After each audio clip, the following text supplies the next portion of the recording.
Je sais pas si t'as fait exprès, mais moi ça m'évoque une grappe de raisin ce que tu fais là. Eh oui.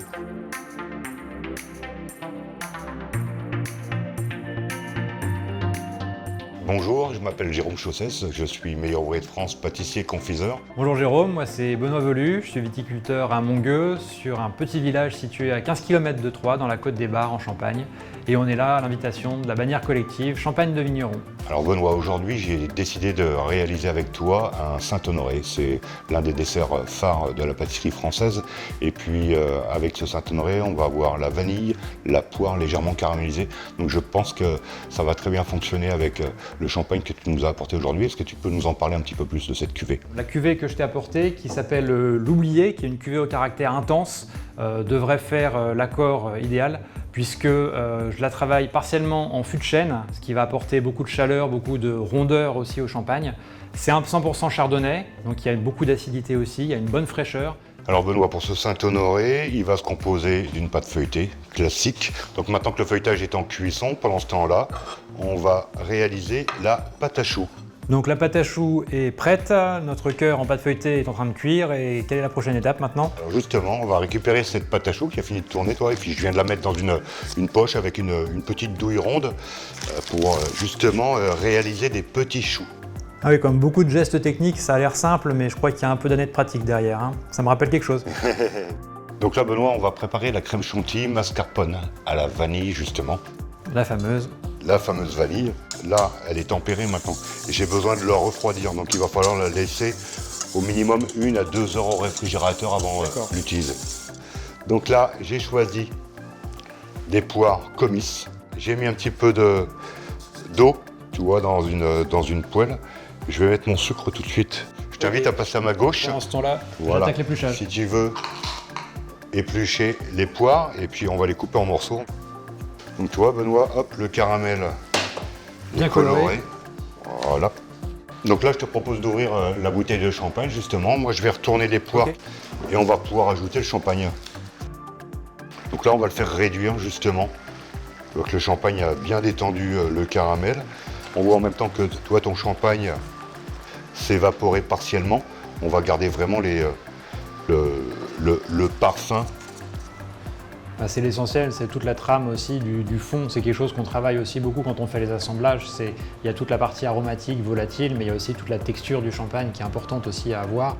Donc là, Benoît, on passe au caramel. Donc on va faire un caramel relativement clair. Donc là, notre sucre, tu vois, il a caramélisé. Magnifique. D'accord. Donc, je vais te montrer. Hop, tu vois, je mets un petit peu de caramel dedans.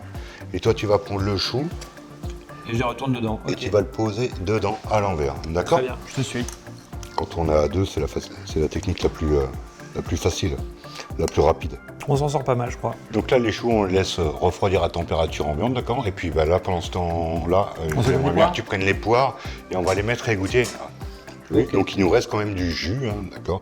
Le goût du caramel, bien entendu. Et puis en même temps, bah, le goût de ton champagne. Voilà. Vous savez, elles sont belles, hein? Elles ont une très belle couleur. Hein. On a d'une part le feuilletage cuit, les poires bien entendu, la crème, nos petits choux. Donc là, je vais faire un cordon.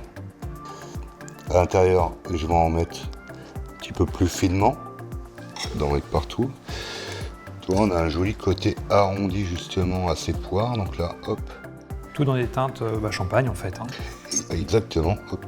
Et là, on va prendre justement ces choux. Qu'on met sur la bordure. On va mettre sur la bordure. C'est vraiment tout l'aspect esthétique, la petite touche qui va donner envie. Je sais pas si tu as fait exprès, mais moi ça m'évoque une grappe de raisin ce que tu fais là. Eh oui. Bien sûr, on a le visuel du raisin. Je pense que c'est le moment de passer à la dégustation. Oh oui. Bah, je pense que maintenant il n'y a plus qu'à. Hein. On est parti. Petit croquant du chou. Il y a un jeu de texture qui est incroyable. Le feuilleté, la crème, les pois, le caramel des choux. Donc cette cuvée, je te la présente un petit peu. C'est l'histoire, c'est un fût que j'ai retrouvé dans la cave de mon grand-père. Et tu sais qu'un fût, si on le laisse pas, si on le remplit pas, si on ne fait pas le houillage, le niveau baisse, la fameuse part des anges. Ouais. Et souvent le vin s'oxyde, il tourne et ça va pas bien. On a fait du champagne avec et ça a donné naissance à cette cuvée-là. Maintenant, on le fait de façon beaucoup plus régulière avec un élevage en fût traditionnel classique de 9 mois à peu près. Moitié fait en cuve, moitié fait en fût. Et ça nous permet de retrouver cet équilibre-là, la fraîcheur, l'identité vraiment du lieu de Montgueux, du Chardonnay, mais avec toute la patine, la chaleur, la rondeur que va apporter l'élevage en bois. Et le silence se fait généralement quand on sert du champagne. À part les bulles qui crépitent.